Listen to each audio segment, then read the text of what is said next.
चलिए, आज की जो हमारी क्लास है वो बहुत ही इम्पोर्टेंट टॉपिक पर है और इस टॉपिक का नाम है डायमेंशंस। बड़ा मजेदार टॉपिक है, बहुत अच्छा लगेगा आप लोगों को पढ़ने में भी। और इसको हम बोलते हैं डायमेंशंस। ठीक है। जो आज का हमारा फर्स्ट टॉपिक है वो है डायमेंशंस।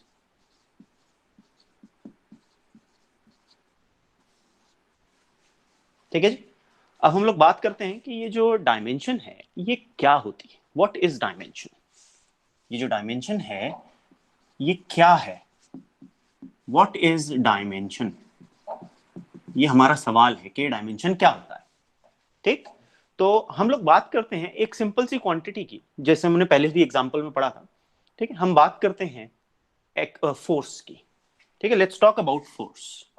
हम सब जानते हैं फोर्स क्या होती है। अ पुश और a pull which tends to produce any kind of a change in the configuration of a body is called force. ठीक है, तो हम लोग फोर्स को जानते हैं। अब हम लोग देखेंगे कि फोर्स को हम फंडामेंटल क्वांटिटीज भी हम लोग जानते हैं, ऐसी क्वांटिटीज जिनको किसी और की फॉर्म में एक्सप्रेस नहीं किया जा सकता। ऐसी क्वांटिटीज को हम बोलते हैं फंडामेंटल फिजिकल क्वांटिटीज। हमने ऐसी 7 फंडामेंटल और 2 सप्लीमेंट्री क्वांटिटीज पढ़ी थी, और इनकी फॉर्म में बाकी जितनी भी क्वांटिटीज हैं उनको डिराइव किया जा सकता है। ऐसी क्वांटिटी को हम लोग नाम देते थे derived physical quantity. Got it? तो अब हम फोर्स की बात करते हैं। क्या फोर्स फंडामेंटल है या डिराइव्ड? देखते हैं।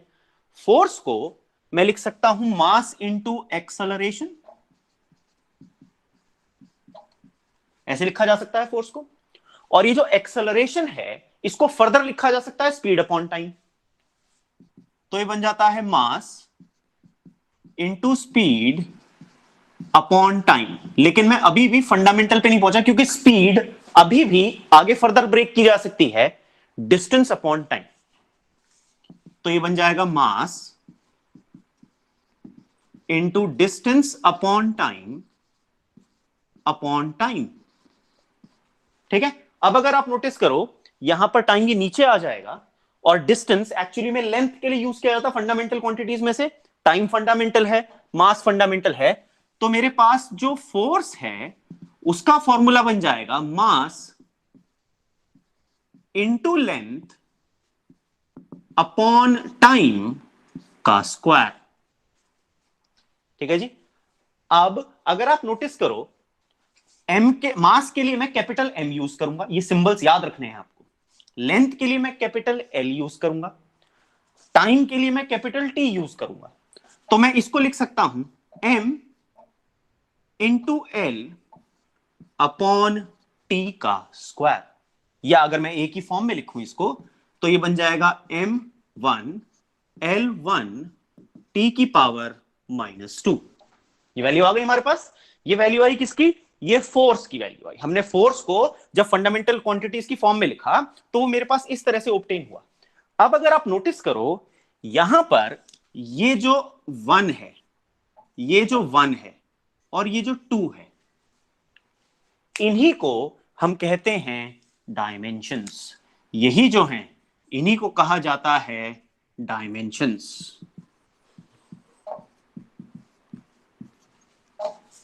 ठीक है जी।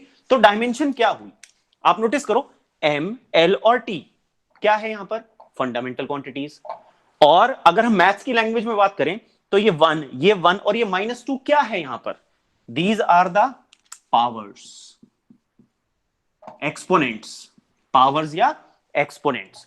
तो बेसिकली हम ये कह सकते हैं डायमेंशंस वो पावर्स हैं फंडामेंटल फिजिकल क्वांटिटीज की, जिन तक उनको रेज करना पड़ता है किसी भी क्वांटिटी को एक्सप्रेस करने के लिए। अगर हम किसी भी क्वांटिटी को एक्सप्रेस करना चाहते हैं तो इन टर्म्स ऑफ फंडामेंटल क्वांटिटीज, तो उनकी वो पावर्स जहां पर हम उनको रेज करते हैं, those are called dimensions. Those are called dimensions. Got it? सबको समझ में आ गया डायमेंशन क्या होती है? ठीक है। अब हम लोग और बात करते हैं और एग्जांपल से समझते हैं इसको फर्दर और ज्यादा, ताकि और थोड़ा सा अच्छा लगे हमको करने में। ये हम एक और एग्जांपल लेते हैं। हम एग्जांपल लेते हैं वर्क का। Let's talk about work. Work क्या होता है? ठीक है। अब वर्क होता है फोर्स इनटू डिस्प्लेसमेंट, या डिस्टेंस भी आप इसको कह सकते हो। अब फोर्स के लिए मैं ऑलरेडी ऊपर फॉर्मूला निकाल चुका हूं, तो मैं डायरेक्ट रख सकता हूं फोर्स के लिए। तो मेरे पास बन जाएगा फोर्स के लिए m1 l1 t-2, और डिस्प्लेसमेंट ऑलरेडी लेंथ होती है, डिस्टेंस फंडामेंटल क्वांटिटी है लेंथ, तो मैं इसको कर सकता हूं इंटू एल की पावर 1। अब अगर आप इसको कंबाइन करके लिखो तो आपके पास फॉर्मूला बन जाएगा वर्क का m1 l2 t-2। तो अगर आप नोटिस करो यहां पर मेरे पास ये वाला 1, ये वाला 2 और ये वाला -2, ये क्या है? दीज आर डायमेंशंस, ये ही हमारी डायमेंशन है। ठीक है, तो डायमेंशन क्या है? देखो यहां भी मैंने क्या किया, मैंने फंडामेंटल क्वांटिटी मास, लेंथ और टाइम को रेज किया है कुछ पावर तक, ताकि मैं वर्क को एक्सप्रेस कर सकूं। तो डायमेंशन और कुछ नहीं है, डायमेंशन फंडामेंटल फिजिकल क्वांटिटीज की वो पावर्स हैं जिन तक हम उनको लेकर के जाते हैं, ताकि हम उनको क्या कर सके, रिप्रेजेंट कर सके। The powers to which fundamental quantities are raised so as to express a given quantity, किसी भी गिवन क्वांटिटी को एक्सप्रेस करने के लिए जो हम पावर्स तक लेकर के जाते हैं फंडामेंटल क्वांटिटीज को, उसी को हम कहते हैं डायमेंशंस। ठीक है, तो ये जो डायमेंशन का कॉन्सेप्ट है ये बड़ा इंटरेस्टिंग है, you'll find it very nice। Dimension बड़ा मजेदार लगेगा आपको करने में, you'll find it very nice। अब डायमेंशन के बेस पर हम लोग और भी बहुत सारी चीजें समझ सकते हैं, we can still learn a lot of things. ठीक है, कौन कौन सी चीजें इसमें हम आगे और क्या करेंगे। अब देखो यहां पर मैंने जब फोर्स को रिप्रेजेंट किया तो मैंने इस फॉर्म में रिप्रेजेंट किया, स्क्वायर ब्रैकेट लगा करके। ये मेथड याद रखना है, ठीक है, स्क्वायर ब्रैकेट लगा करके। तो ये जो स्क्वायर ब्रैकेट लगा करके मैंने वैल्यू लिखी, इसको बोलते हैं dimensional formula. This is called the dimensional formula. ये क्या कहलाएगा भाई? ये कहलाएगा डायमेंशनल फॉर्मूला। तो डायमेंशनल फॉर्मूला क्या है? डायमेंशनल फॉर्मूला किसी भी क्वांटिटी के सामने जब उसकी फिजिकल क्वांटिटीज की डायमेंशंस रख दी जाए, that is called the dimensional formula. A quantity expressed in terms of fundamental quantities with their respective dimensions या powers, that is called the dimensional formula. इसके बाद आती है बारी डायमेंशनल इक्वेशन की। डायमेंशनल इक्वेशन क्या है? मैंने क्या किया, देखो, वर्क इक्वल्स टू दिस, तो मैंने क्वांटिटी लिखी, इक्वल टू लगाया और उसका डायमेंशनल फॉर्मूला लिख दिया। This is called dimensional equation. क्या कहलाएगा ये? This is called the dimensional equation. ठीक है, एक बार फिर से देखते हैं डायमेंशंस क्या हैं और डायमेंशनल फॉर्मूला, डायमेंशनल इक्वेशन, ये सब क्या होता है। एक बार रिवाइव करते हैं, फिर उसके बाद इसके बहुत ढेर सारे, आज हमने यही करना है, डायमेंशंस ही निकालने हमने ढेर सारी फिजिकल क्वांटिटीज के, क्योंकि आपके पास इतने सारे क्वेश्चंस आएंगे इसके ऊपर बेस, तो हम सीखेंगे किनके हम डायमेंशंस निकाल सकते हैं, क्योंकि जिनके आपको फॉर्मूला पता है प्रीवियस क्लासेस से ही, तो आप उनके डायमेंशनल फॉर्मूला निकाल सकते हैं। बाकी के मैं आपको मेमोराइज करने के लिए आपकी वर्कशीट में दूंगा, फिर आप उसको करेंगे, फिर हम इसका एक टेस्ट लेंगे, ऑनलाइन टेस्ट लेंगे, जिससे आपको करने में मजा आएगा, आपको पता चलेगा आपको कितनी चीजें याद हुई हैं। Will take a online test for dimensional formulas, dimensions वाले पोर्शन ओनली। ठीक है, तो अब हम समझते हैं डायमेंशंस क्या है। एक बार फिर से देखो, हम क्या करते हैं, हम एक एग्जांपल लेते हैं, एक एग्जांपल और ले लेते हैं। सपोज हम लेते हैं area. Late us talk about area. Area होता है side into side, it can be any side, length into breadth. ठीक है, side is also length, other side is also length. Fundamental quantities की बात करूं तो लेंथ और लेंथ लिखूंगा, तो ये बन जाएगा length into length, that is L square.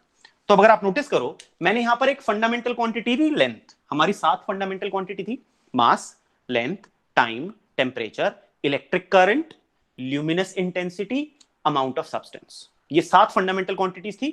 2 supplementary quantities थी, कौन कौन सी? प्लेन एंगल और सॉलिड एंगल। इन्हीं की फॉर्म में हमको किसी भी physical quantity, derived physical quantity को एक्सप्रेस करना है और उनकी पावर्स देखनी है। अब देखो यहां पर फंडामेंटल क्वांटिटी कौन सी है? लेंथ। मैंने इसको कितनी पावर तक रेस किया? मैंने इसको रेस किया पावर 2 तक। तो ये जो पावर 2 है, ये लेंथ की डायमेंशन बन गई। यानी अगर मैं कहूं एरिया में what is the dimension of length in area, so answer is 2। Number होता है खाली, एल स्क्वायर नहीं, 2। केवल ये जो नंबर है इसी को बोलेंगे डायमेंशन। एक और एग्जांपल लेते हैं, let us talk about volume. Volume होता है length into breadth into height.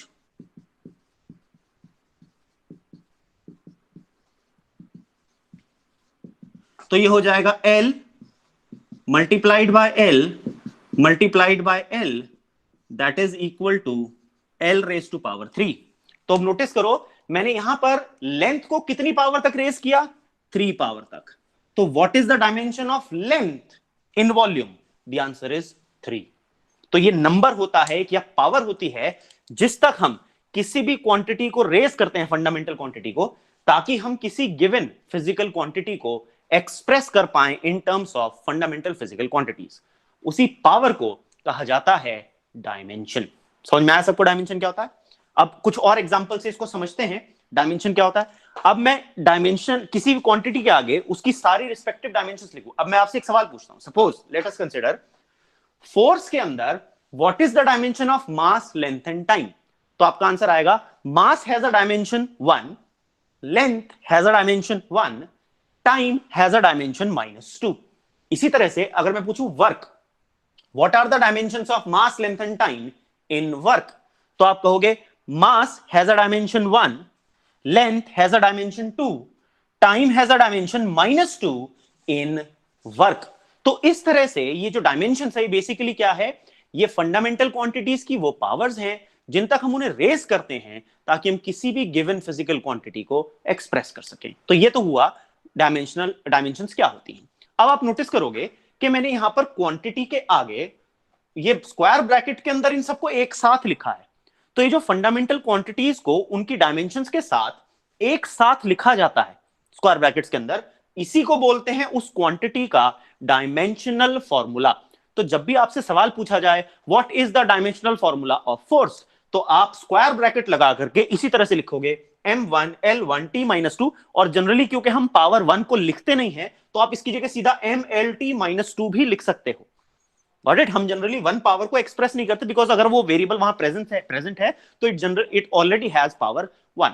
तो आप सीधा लिख सकते हो the dimensional formula of force is mlt-2। ऐसे पूछा जाए what is the dimensional formula of work, तो आप कहोगे ml² t-2। स्ट्रेट फॉरवर्ड, ये आपका डायमेंशनल फॉर्मूला बना। इसके बाद अगर आप देखो मैंने यहां क्वांटिटी लिखी, इक्वल टू लगाया और तब डायमेंशनल फॉर्मूला लिखा, तो इसको जनरली कहा जाता है dimensional equation. This is called dimensional equation. Okay, तो ये आप देखिए एक बार इसको देख लीजिए। फिर हम लोग अब करेंगे ढेर सारे एग्जांपल्स। इनमें से कुछ क्वांटिटीज ऐसी हैं जिनको आप जानते हैं, कुछ क्वांटिटीज ऐसी होंगी जो हमारे लिए बिल्कुल न्यू होंगी। तो हम उन सबको अभी डायमेंशनल फॉर्मूलाज उनके निकाल करके देखेंगे ताकि हम लोग फेमिलियर हो जाएं इस कॉन्सेप्ट ऑफ डायमेंशंस के साथ, क्योंकि आगे चल करके इसका बहुत ज्यादा एक्सटेंसिव यूज है। इसके यूजेस देखने या एप्लीकेशंस हम लोग करेंगे हमारे फ्यूचर क्लासेस के अंदर। Got it?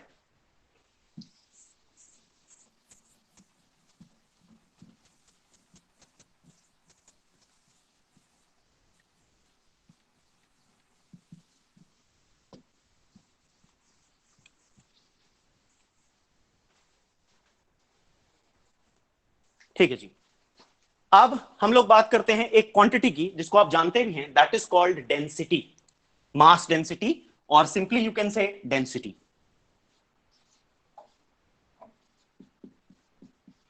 डेंसिटी होती है मास पर यूनिट वॉल्यूम। डेंसिटी को कहा जाता है मास per unit volume. Got it? तो अब अगर आप मास को देखो, मास तो फंडामेंटल क्वांटिटी है m की पावर 1, ये तो already mass is a fundamental quantity. और अभी हमने वॉल्यूम,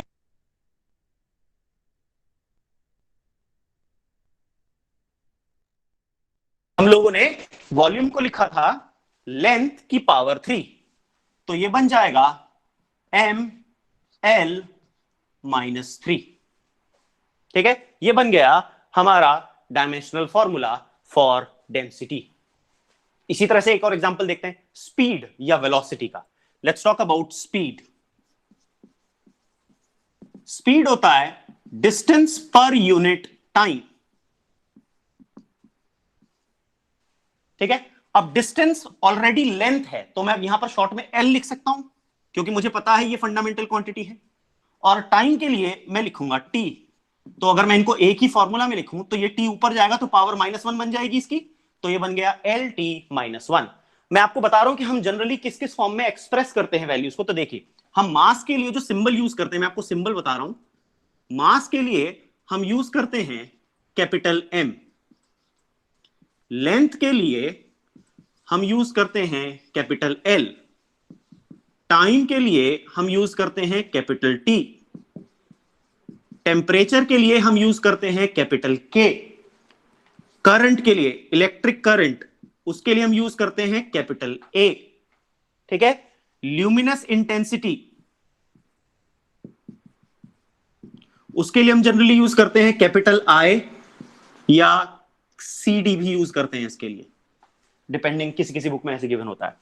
उसके बाद amount of substance,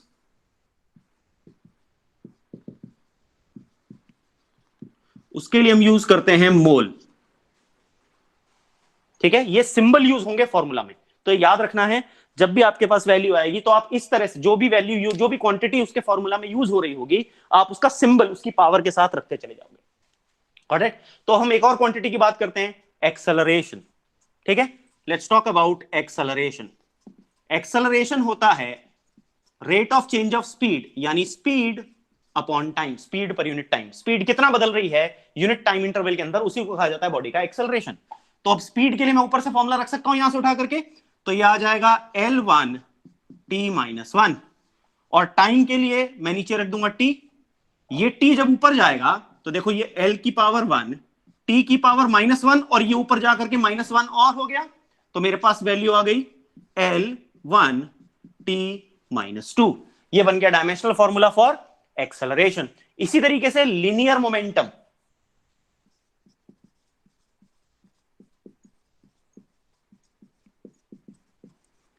linear momentum का फॉर्मूला आप याद करो, वो होता था मास इनटू वेलोसिटी।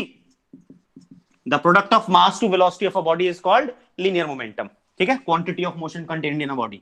अब मास के लिए मैं यूज करूंगा m, और वेलोसिटी के लिए मैं ऊपर से वाला फॉर्मूला रख सकता हूं, ये देखो स्पीड वाला, तो Lt-1 कंबाइन कर दो तो बन गया m की पावर 1, L की पावर 1, T की पावर -1, या डायमेंशन। तो ये बन गया मेरे पास मोमेंटम का डायमेंशनल फॉर्मूला। इसी तरह से हम बात करते हैं फोर्स की, हम लोग ऑलरेडी बात कर चुके हैं, एक बार दोबारा देख लेते हैं। चलिए, फोर्स वो होता है मास इनटू एक्सेलरेशन। तो मास के लिए मैं यूज करूंगा कैपिटल M, और मैं एक्सेलरेशन के लिए डायरेक्टली रख सकता हूं यहां से L1 t-2। तो मेरे पास फोर्स का फॉर्मूला बन गया M1 L1 t-2। इसी तरह से इंपल्स, एक फिजिकल क्वांटिटी होती है इंपल्स, एक शॉर्ट ड्यूरेशन फोर्स को कहा जाता है इंपल्स। फोर्स इनटू टाइम इसका फॉर्मूला होता है। जब भी कोई, आप एग्जांपल लो, मान लो आपके पास क्रिकेट खेल रहे हो, बॉलर ने बॉल फेंकी और बैट्समैन ने उसे खड़ाक से ऐसे मारा, तो आप नोटिस करो वो जो बैट और बॉल हैं एक दूसरे के साथ कांटेक्ट में बहुत ही छोटे समय के लिए, very short duration of time पर एक्ट करती है। They are in contact for very short duration of time.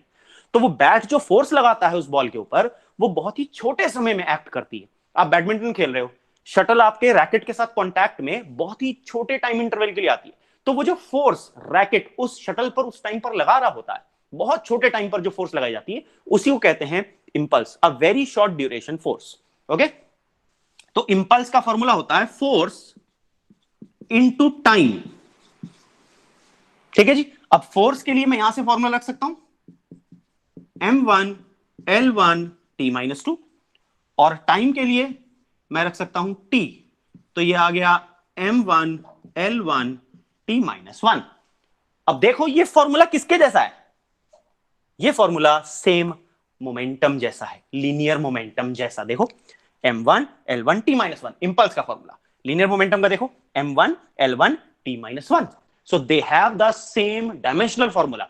तो सेम डायमेंशनल फॉर्मूला होने का मतलब नहीं है ये दोनों सेम चीजें हैं, ये दोनों अलग अलग फिजिकल क्वांटिटीज हैं, लेकिन दे can have same dimensional formula. तो इससे हमने सीखा कि फिजिकल क्वांटिटीज अलग अलग हो सकती हैं, but they can have the same dimensional formula. इसका मतलब ये नहीं है वो क्वांटिटीज सेम है, दो अलग अलग क्वांटिटीज लेकिन उनके डायमेंशनल फॉर्मूला सेम पॉसिबल हैं। Got it? समझ में आया? अब देखते हैं एक और एग्जांपल। अच्छा, कोशिश करो सब लोग, अगर आपके पास पेन और कॉपी है तो अभी आप मेरे साथ पेन और कॉपी लेकर के बैठो और साथ साथ इनको लिखो। You learn them better in this way. अगर आपके पास पेन और कॉपी है तो पेन और कॉपी निकालो और मेरे साथ साथ ये करते चलो, आपको प्रैक्टिस इससे हो जाएगी और बहुत मजा आएगा करने में साथ साथ। ठीक है, तो देखते हैं अब हम वर्क की बात करते हैं। वर्क होता है फोर्स इनटू डिस्प्लेसमेंट या डिस्टेंस। फोर्स के लिए मैं ऊपर से फॉर्मूला यूज कर सकता हूं m1l1t-2, और डिस्प्लेसमेंट के लिए l, तो फॉर्मूला बन गया m1l2t-2। ये बन गया फॉर्मूला फॉर वर्क। ठीक है, अब देखो इसके अलावा अब हम देखते हैं पोटेंशियल एनर्जी। आप सब लोग पढ़ के आए हैं पोटेंशियल एनर्जी क्या होती है।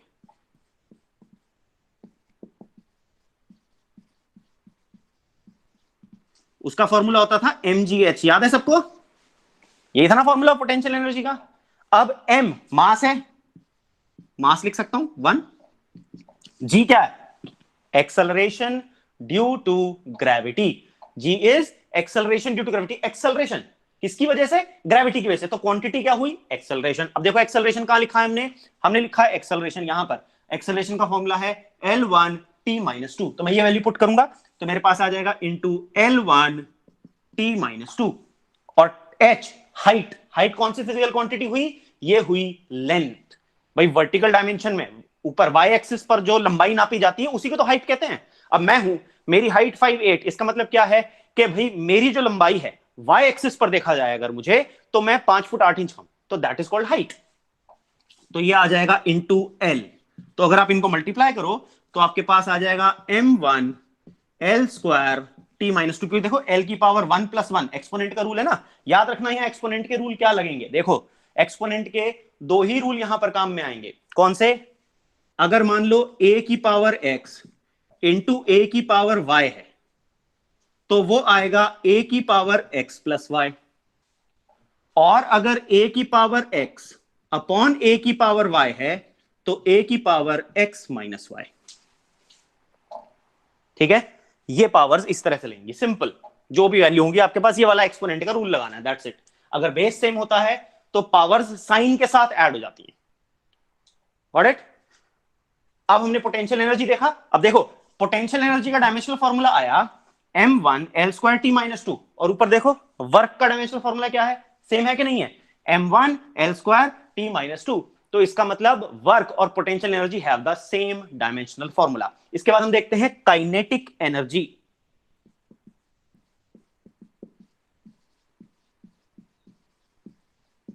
काइनेटिक एनर्जी की बात करते हैं।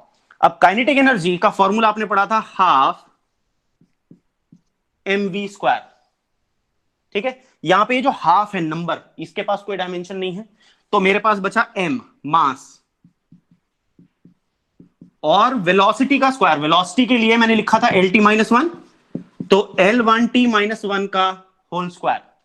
तो यहां एक्सपोनेंट का रूल क्या लगेगा? a की पावर जो भी आपके पास है यहां पर m, उसकी whole power n is a की power m into n। Rule देखो ये होता है एक्सपोनेंट का, a की power m whole power n is a की पावर m इंटू n। ये एक्सपोनेंट्स का रूल है। ठीक है, तो यहां देखो l की पावर 1 उसकी होल पावर 2 बन जाएगा l की पावर 1 इंटू 2, यानी l की पावर 2। तो मैं लिखूंगा इसको m की पावर 1 इंटू l की पावर 2। t की पावर -1 उसकी होल पावर 2, तो बन जाएगा t की पावर -1 इंटू 2 इज t की पावर -2। तो अब अगर आप कंबाइन कर दो तो m1 l2 t-2। अब देखो काइनेटिक एनर्जी का डायमेंशनल फॉर्मूला भी सेम पोटेंशियल एनर्जी और वर्क जैसा है। तो जितनी भी तरह की एनर्जीज होंगी they will all have the same dimensional formula. अब जैसे हीट है, heat will also have the same dimensional formula. इसी तरह से हीट का भी डायमेंशनल फॉर्मूला सेम यही होता है। ठीक है, अब इसी तरह से आती है क्वांटिटी टॉर्क या मोमेंट ऑफ फोर्स। ठीक है, उसे देखते हैं हम लोग, इन्हें रब कर लेते हैं।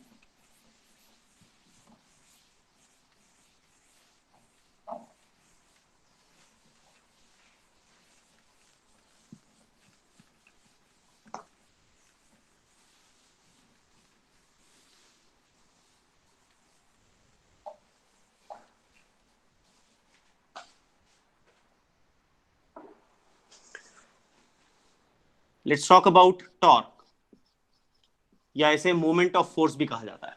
इसका फॉर्मूला होता है फोर्स इनटू डिस्टेंस या लेंथ, F इंटू आर। ये फॉर्मूला होता है। R is the length, F is the force.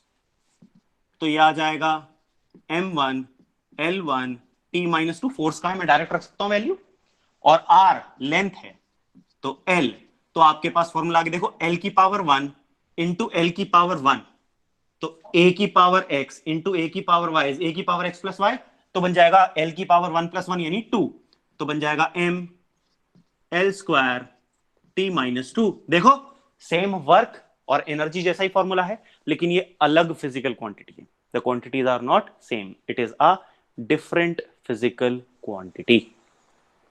Correct? तो ये हमने देखा टॉर्क या मोमेंट ऑफ फोर्स का। इसी तरह से हम प्रेशर, प्रेशर को तो जानते हो ना सब लोग भाई, प्रेशर क्या होता है? ठीक है,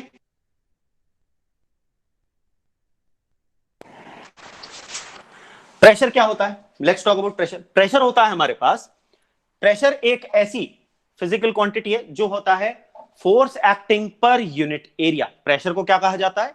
force acting per unit area.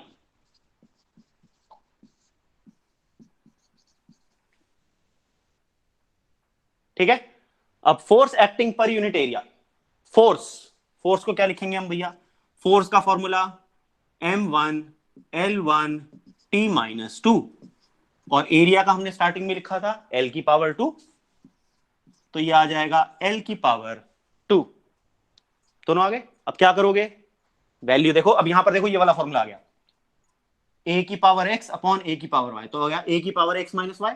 इसी तरह से l की पावर 1 अपॉन l की पावर 2 बन जाएगा l की पावर 1 माइनस 2, तो मैं इसको लिखूंगा m1 l की पावर 1 माइनस 2 t की पावर माइनस 2, तो ये बन जाएगा ml माइनस 1 t माइनस 2। ये बन गया डायमेंशनल फॉर्मूला फॉर प्रेशर। ठीक है, इसी तरह से हम स्ट्रेस, स्ट्रेस की बात करें, आप इस साल पढ़ोगे, ये वो वाला स्ट्रेस नहीं जो तुम्हें होता है। ठीक है, वो स्ट्रेस नहीं है जो फिलहाल फिजिक्स की किताब को देख करके हो रहा है। ठीक है, ये स्ट्रेस फिजिकल स्ट्रेस है जो ऑब्जेक्ट्स के अंदर पैदा होता है जब उन पर कोई फोर्स लगती है। ठीक है, स्ट्रेस एक ऐसी फिजिकल क्वांटिटी है जो बॉडी के अंदर पैदा होता है जब उसके ऊपर कोई फोर्स लगती है। फॉर एग्जाम्पल, मैंने एक धागे को क्या किया, धागा होता है जिससे पतंग उड़ाते हो, वो नायलॉन वाला जो आता है, ठीक है, मैंने उसको एक जगह से बांध दिया और उसके बाद उस पर एक वजन टांग दिया, तो अब उसके अंदर खिंचाव पैदा होगा, नीचे को मैं उसे ज्यादा खींचूंगा, उस पर खुद ही लटकने की कोशिश करूंगा तो खिंच जाएगा वो, तो वो उसके अंदर कहलाएगा स्ट्रेस। मैंने उसके क्रॉस सेक्शन के ऊपर जो फोर्स लगाई, तो वो फोर्स पर यूनिट एरिया, इसी को बोलते हैं स्ट्रेस। तो इसके डायमेंशन सेम प्रेशर वाले हो जाते हैं, क्वांटिटी अलग है, ट्रीट अलग तरह से की जाती है, तो डायमेंशनल फॉर्मूला सेम वही, mlt-2 अपॉन एल स्क्वायर, तो ये बन जाएगा ml-1t-2। सेम प्रेशर जैसा डायमेंशनल फॉर्मूला, लेकिन फिजिकल क्वांटिटी अलग है। मैं क्यों ये बार बार आपको दिखा रहा हूं कि जो सेम क्वांटिटीज हैं, अलग अलग क्वांटिटी सेम डायमेंशनल फॉर्मूला, क्योंकि कॉम्पिटिटिव क्वेश्चंस में भी, कॉम्पिटिटिव एग्जाम्स में भी इस तरह का क्वेश्चन आता है। आपके पास ग्रुप गिवन होंगे, आपसे कहा जाएगा ऑप्शन में कि which of the following quantities have the same dimensional formula, और आपको वो ऑप्शंस गिवन होंगे ग्रुप्स में, तो आपको उनमें से सही क्वांटिटीज को पहचानना जरूरी है, और आप तभी पहचान पाओगे जब आपको पता होगा which of the quantities have the same dimensions. अगर आपको पता ही नहीं होगा तो आप कैसे आइडेंटिफाई करोगे which of the quantities have the same dimensions? Correct? इसके बाद हम देखते हैं हमारी नेक्स्ट फिजिकल क्वांटिटी, वो है स्ट्रेन। अब ये बड़ी विचित्र, बड़ी मजेदार क्वांटिटी है। ठीक है, स्ट्रेन जो होता है वो होता है चेंज इन डायमेंशन। मान लो जैसे चेंज इन लेंथ, डायमेंशन या एरिया या वॉल्यूम, उसे डायमेंशन कह रहे हैं यहां पर, तो मान लो हम change in length upon original length, या इसको ऐसे भी लिखा जा सकता है change in area upon original area, या change in volume upon original volume, इस तरह से। तो ये सेम क्वांटिटी है, change in a quantity upon original quantity. अब अगर लेंथ का चेंज बोलूं तो उसे मैं डेल्टा एल लिख सकता हूं, चेंज इन लेंथ को डेल्टा एल लिख देते हैं, और ओरिजिनल लेंथ को एल लिख देते हैं। अब है तो लेंथ ही लेंथ, तो इसका फॉर्मूला भी एल, भाई इसके लिए भी मैं एल यूज करूंगा, इसके लिए भी एल यूज करूंगा, तो L upon L is M की पावर 0, एल की पावर 0, टी की पावर 0। अगर आपके पास कोई भी क्वांटिटी ऐसी बन के आ रही हो जिसके डायमेंशनल फॉर्मूला में सारी फंडामेंटल क्वांटिटीज की पावर 0 हो, ऐसी क्वांटिटी को हम बोलते हैं डायमेंशनलेस। क्या बोलते हैं इसको? डायमेंशनलेस। क्यों भाई? क्योंकि अगर आप नोटिस करो, डायमेंशनलेस का मतलब जिसके पास डायमेंशन ना हो। डायमेंशन क्या थी? डायमेंशन थी हमारी फंडामेंटल फिजिकल क्वांटिटीज की वो पावर्स, जहां तक हम उनको रेज करते हैं, दैट इज कॉल्ड डायमेंशन। अब इसके पास तो कोई डायमेंशन है ही नहीं, क्योंकि m की पावर भी जीरो आ रही है, l की पावर भी जीरो आ रही है, और t की पावर भी जीरो आ रही है। तो इसको हम बोलेंगे डायमेंशन लेस फिजिकल क्वांटिटी। तो स्ट्रेन हमारे लिए हो गई डायमेंशन लेस। इसी तरह से मॉड्यूलस ऑफ इलास्टिसिटी,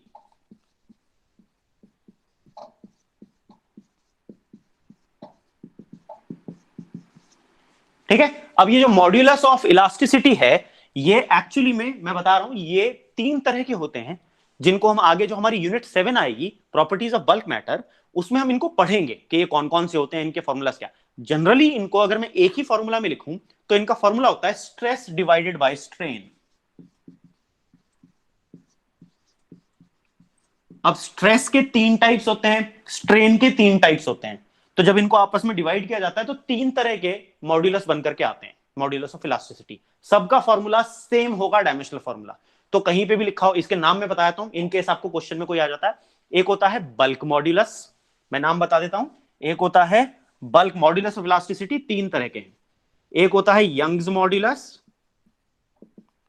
एक होता है बल्क मॉड्यूलस, एक होता है मॉड्यूलस ऑफ रिजिडिटी। ये तीन तरह के हैं। आपको कहीं भी ये तीन नाम दिखे मॉड्यूलस वर्ड के साथ, तो इसका मतलब ये एक ही फॉर्मूला आएगा, स्ट्रेस अपॉन स्ट्रेन। ठीक है। अब स्ट्रेस का फॉर्मूला देखो, हमने निकाला था अभी, ये रहा, ml-1 t-2। और स्ट्रेन के लिए हमने क्या लिखा था भैया? स्ट्रेन तो डायमेंशन लेस है, m0 l0 t0। तो मेरे पास फॉर्मूला क्या आ गया? ml-1 t-2। तो जितने भी तरह के मॉड्यूलस ऑफ इलास्टिसिटी हैं, उन सबके भी डायमेंशन सेम स्ट्रेस वाले या प्रेशर वाले होते हैं। याद रखनी है ये चीजें, क्योंकि ये काम आने वाली है आगे चल करके हमारे पास। ठीक है। अब हम और क्वांटिटीज को देखते हैं और आगे, ताकि हम लोग ढेर सारे फॉर्मूला सीख जाएं। क्योंकि जब मैं आपको इसकी शीट दूंगा, वर्कशीट, तो आपको ये यूज करने होंगे एक्चुअली में।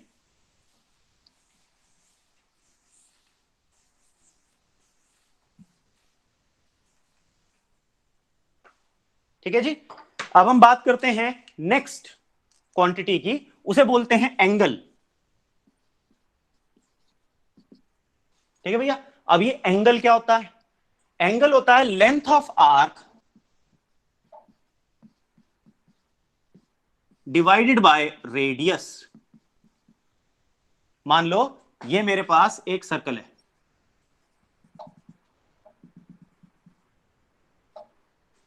ठीक है, ये इसका है सेंटर। ठीक है भैया। अब इसमें ये आर्क ले ली मैंने यहां से, ए से बी तक की, दिस इज द आर्क। इसकी लेंथ मैंने मानी एल, और इस सर्कल का जो रेडियस है वो है स्मॉल आर।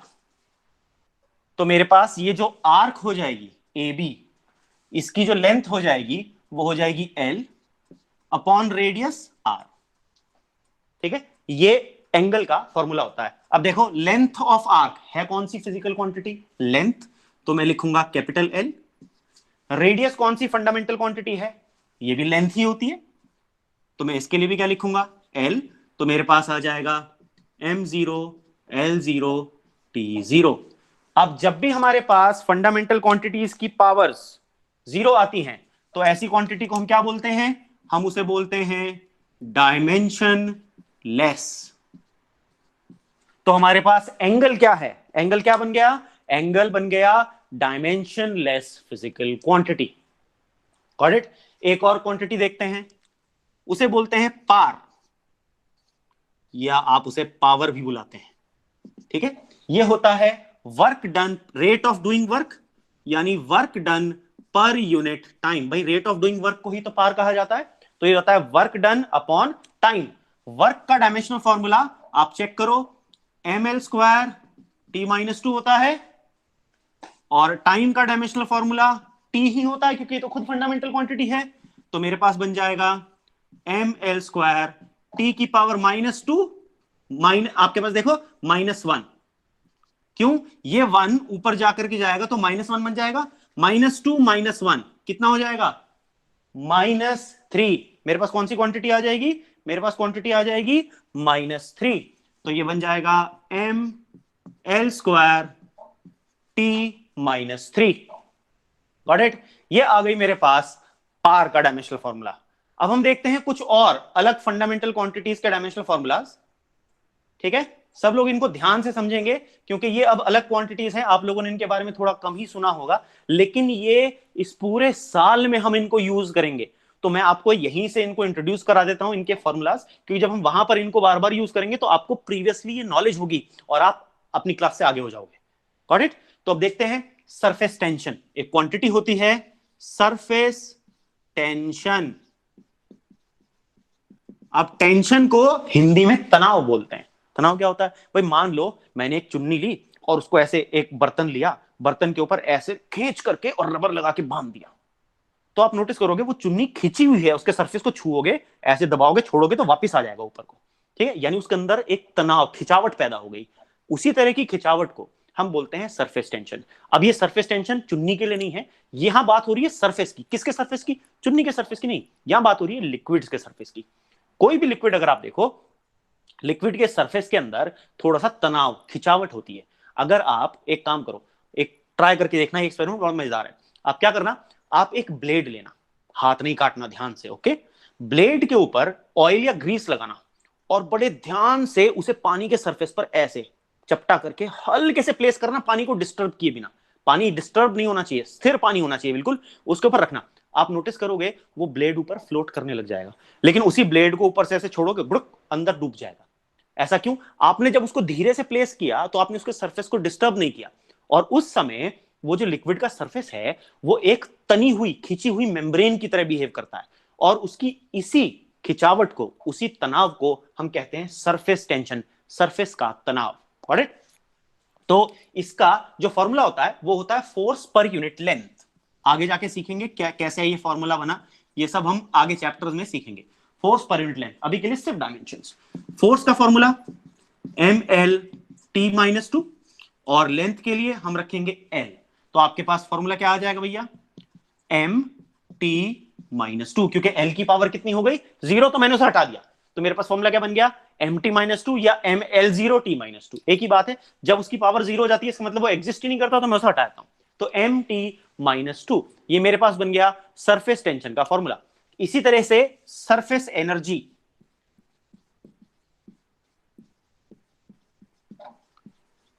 सरफेस एनर्जी की बात करते हैं, यह होती है एनर्जी पर यूनिट एरिया।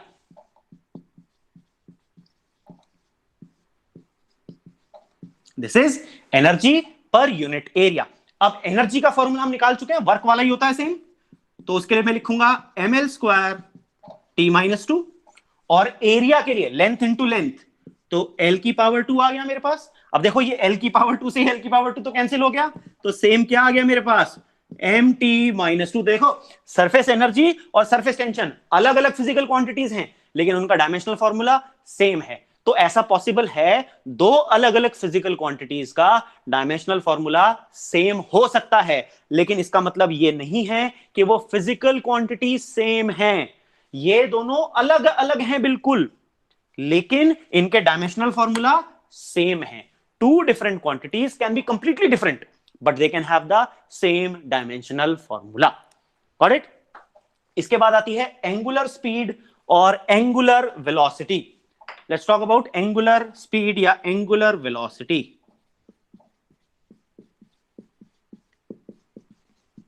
ठीक है, यह होती है angle covered by a body per unit time. उसने कितना एंगल ट्रेवल किया। फॉर एग्जांपल मान लो बॉडी ए से बी तक ऐसे चल करके जा रही है, ठीक है, टाइम टी में, यहां था टाइम की वैल्यू 0 और यहां टाइम की वैल्यू थी टी। ठीक है, तो टाइम टी के अंदर बॉडी ए से बी तक गई। अब ये देखो सर्कल पर ए से बी तक एंगल कितना सबटेंड हुआ, सेंटर पर कितना है वो? थीटा। और कितना टाइम लगा T0 से टी तक? टी। तो मेरे पास इसका फॉर्मूला बन जाएगा एंगल पर यूनिट टाइम, तो theta upon T. Angle, angle की बात क्या है? देखो क्या है एंगल? डायमेंशनलेस है, एंगल में तो कोई डायमेंशन ही नहीं होते, तो मैं लिखूंगा m0 l0 t0, लेकिन टाइम के पास डायमेंशंस हैं कितने, वो तो खुद एक फंडामेंटल क्वांटिटी है, तो t लिख दूंगा। अब ये t जब ऊपर जाएगा तो बन जाएगा -1, 0 -1 इज -1, तो मेरे पास फॉर्मूला आएगा t -1, क्योंकि इसमें ना मास होता है ना लेंथ, केवल क्या होता है, टाइम का इनवर्स। ठीक है, इसी तरह से फ्रीक्वेंसी भी सेम यही होती है, फ्रीक्वेंसी भी नंबर ऑफ ऑसिलेशंस पर यूनिट टाइम। देखो अगर मैं फ्रीक्वेंसी की बात करूं, फ्रीक्वेंट शब्द का इस्तेमाल क्या होता है, फ्रीक्वेंट शब्द का मतलब होता है बार बार, फ्रीक्वेंसी का मतलब होता है कितनी बार। जैसे मैं आपको कहूं after frequent reminders you have not started studying, इसका मतलब बार बार बोलने के बाद भी आपने पढ़ना शुरू नहीं किया। और अगर मैं कहूं फ्रीक्वेंसी तो वो हो जाएगा कितनी बार।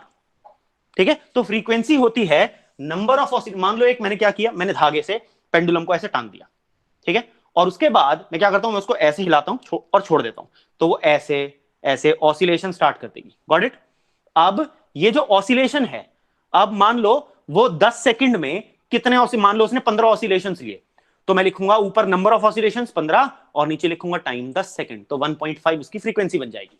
ठीक है, तो ये हो जाता है नंबर ऑफ रिपीटिशंस, कोई भी मोशन हो उसका रिपीटिशंस, कितनी बार रिपीट किया उसने उस मोशन को, जैसे यहां पर पेंडुलम ने ऑसिलेशन कितनी बार रिपीट किया, divided by time, number 1 2 3 half 5 6 9 10 15 102, ये सब क्या है, नंबर, डायमेंशनलेस, इसमें कोई डायमेंशन थोड़ी होती है, तो मात्र क्वांटिटी है, तो इट हैज नो डायमेंशंस। तो नंबर के लिए मैं लिखूंगा m0 l0 t0, और टाइम के लिए क्या लिखूंगा t, तो मेरे पास डायमेंशनल फॉर्मूला क्या आ गया, t-1। तो देखो एंगुलर वेलोसिटी और फ्रीक्वेंसी दो अलग अलग फिजिकल क्वांटिटीज हैं, लेकिन उनके डायमेंशनल फॉर्मूला बिल्कुल सेम है, तो ये पॉसिबल है, क्वांटिटीज अलग हो सकती हैं लेकिन दे can have the same dimensional formula. ये बात हमको याद रखनी है। Got it.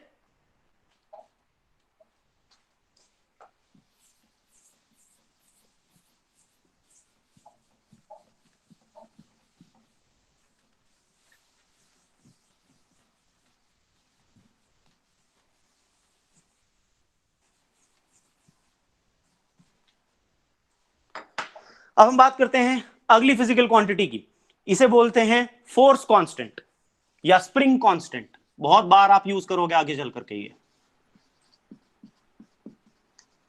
स्प्रिंग कांस्टेंट या इसे फोर्स कांस्टेंट भी कहा जाता है। तो ये होता है force acting per unit length of the spring, इसको जनरली स्मॉल के से डिनोट किया जाता है। ठीक है, तो फोर्स का डायमेंशनल फॉर्मूला ml-t-2, लेंथ के लिए l लिखेंगे तो l से l कैंसिल, सेम क्या हो जाएगा mt-2। ठीक है, तो नोटिस करो it has the same dimensional formula as surface energy and surface tension. इसी तरह से एंगुलर एक्सेलरेशन, अब नॉर्मल एक्सेलरेशन क्या होता था, नॉर्मल वेलोसिटी अपॉन टाइम, इसी तरह से एंगुलर एक्सेलरेशन हो जाता है एंगुलर वेलोसिटी अपॉन टाइम।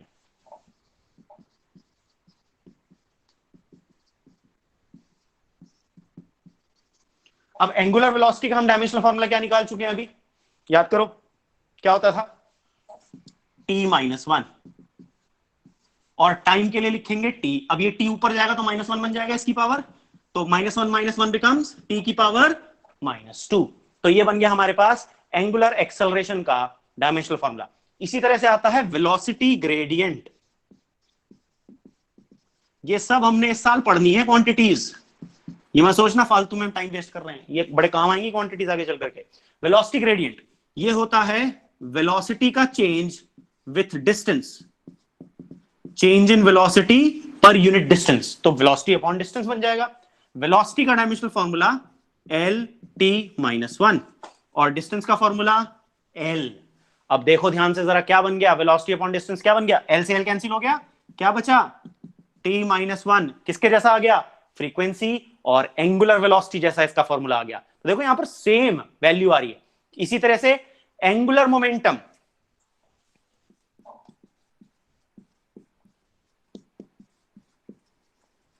ये क्वेश्चंस में मिलेंगी आपको क्वांटिटीज, इसलिए करा रहा हूं, जब बुक के क्वेश्चंस करोगे और एग्जाम में क्वेश्चन आ जाएगा तो ये क्वांटिटीज आ जाएंगी, तब क्या करोगे, इसलिए करना जरूरी है ये। एंगुलर मोमेंटम, उसका फॉर्मूला होता है लीनियर मोमेंटम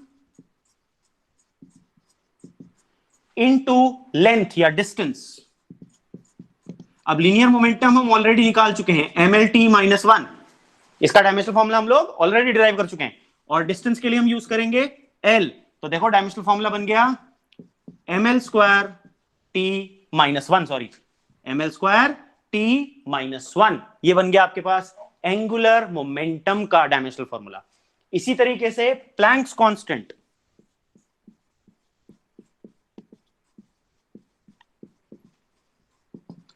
इसका फॉर्मूला होता है एनर्जी, ठीक है, अपॉन, अब देखो एनर्जी अपॉन फ्रीक्वेंसी बन जाता है, इसका फॉर्मूला होता है एनर्जी अपॉन फ्रीक्वेंसी। अब देखो एनर्जी का formula ml square t minus 2 और फ्रीक्वेंसी का फॉर्मूला t माइनस 1। तो ये माइनस 1 जब ऊपर जाएगा बन जाएगा प्लस 1, माइनस 2 प्लस 1 कितना होगा, माइनस 1। तो इसका डायमेंशनल फॉर्मूला आ जाएगा ml स्क्वायर t माइनस 1। देखो ऊपर नीचे सेम है, इसका मतलब एंगुलर मोमेंटम और प्लैंक्स कांस्टेंट, इनके डायमेंशनल फॉर्मूला बिल्कुल सेम होते हैं। इसी तरह से हम यूनिवर्सल ग्रेविटेशनल कांस्टेंट और बहुत ढेर सारी और क्वांटिटीज के हम डायमेंशनल फॉर्मूलाज इनके डिराइव कर सकते हैं। Got it. आज हम लोग यहीं तक करेंगे इनके डायमेंशंस को, और आई होप आप लोगों को क्लास में मजा आया होगा आज ये करने में डायमेंशंस। अब ये जो मैंने आपको आज डायमेंशंस कराए हैं, आपको ये डायमेंशंस आज अपने घर पर भी एक बार दोबारा से करने हैं। Got it. सब लोग वीडियो को भी देख लेंगे, ये वीडियो जब अपलोड हो जाएगी तो आप इस वीडियो को देख सकते हैं, उसमें दोबारा जो मैंने कैलकुलेशंस करके दिखाई है, जो फॉर्मूला सिखाए हैं, इन सबको आप दोबारा करेंगे और आपको बड़ा मजा आएगा ये चैप्टर करने में, बड़ा इंटरेस्टिंग और एक तरह से फ्री के नंबर है। आप ये समझना ये चैप्टर इतना ईजी है ना कि आपको फ्री के नंबर दिलाएगा, both in your academic exams as well as competitive exams. So please इसको आज आप लोग घर पे जाकर के करेंगे। Got it.